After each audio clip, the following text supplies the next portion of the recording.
नन्हे कान्हा और राधा की लीला से जुड़े अनसुने रहस्य। मथुरा की अंधेरी रात थी। कारागार में बंद देवकी की आंखों से अश्रुधारा बह रही थी। कंस के अत्याचार से धरती कराह रही थी। तभी आकाशवाणी गूंजी, हे देवकी, तेरा 8वां पुत्र ही कंस के अंत का कारण बनेगा। उसी क्षण वैकुंठ में हलचल मच गई। देवताओं ने परमपिता विष्णु से प्रार्थना की, हे नारायण, धरती को पाप से मुक्त कीजिए, धर्म की स्थापना हेतु अवतार लीजिए। भगवान मुस्कुराए, इस बार मैं नंदगांव में बालक रूप में जन्म लूंगा। मेरी लीला साधारण नहीं होगी, उसमें प्रेम का रहस्य छिपा होगा। और तभी प्रकट हुई योगमाया। प्रभु, आपकी लीला में राधा का आगमन भी आवश्यक है, क्योंकि प्रेम के बिना भक्ति अधूरी है। नंदगांव में जन्म और पहला रहस्य। आधी रात कारागार के द्वार स्वयं खुल गए। वासुदेव नवजात कान्हा को टोकरी में रख यमुना पार कर नंदगांव पहुंचे। वहां यशोदा ने कन्या को जन्म दिया था। अदला बदली हुई और वही कन्या आगे चलकर योगमाया बनी। परंतु उसी रात एक और दिव्य घटना घटी।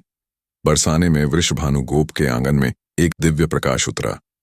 वह कोई साधारण बालिका नहीं, स्वयं महालक्ष्मी का अंश थी, राधा। यह पहला अनसुना रहस्य था। कान्हा और राधा एक ही दिव्य योजना के दो आधे भाग थे। बाल लीला और प्रेम का संकेत। नन्हे कान्हा जब नंद के आंगन में रेंगते, यशोदा मैया उन्हें मक्खन खाते पकड़ लेती। कान्हा मुस्कुराकर कहते, मैया, मैं तो केवल तेरे प्रेम का स्वाद ले रहा हूं। उधर बरसाने में छोटी राधा फूलों से खेलती। एक दिन हवा ने फूल उड़ाकर नंदगांव पहुंचा दिए। कान्हा ने वे फूल उठाए और हृदय से लगा ली।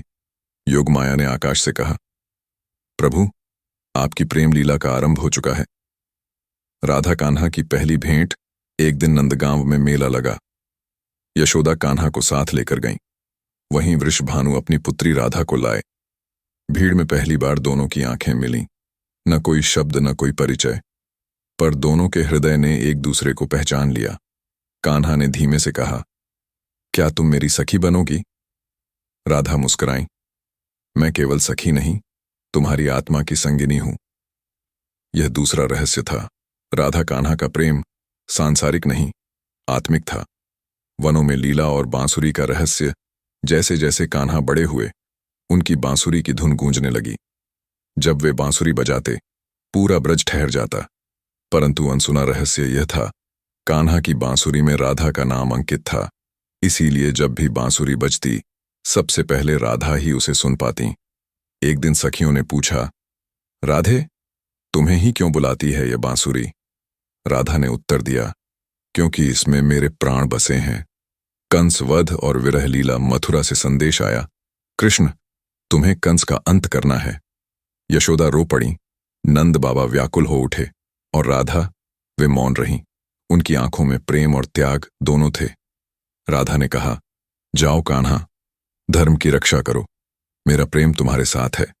यह तीसरा रहस्य था। सच्चा प्रेम बंधन नहीं, समर्पण है। कान्हा मथुरा गए, कंस का वध किया और धर्म की स्थापना की। पर ब्रज में राधा का हृदय प्रतीक्षा करता रहा। अंतिम रहस्य। राधा ही कान्हा की शक्ति। वर्षों बाद उद्धव ब्रज आए। उन्होंने राधा से पूछा, तुम इतने वर्षों से विरह में कैसे जीवित हो?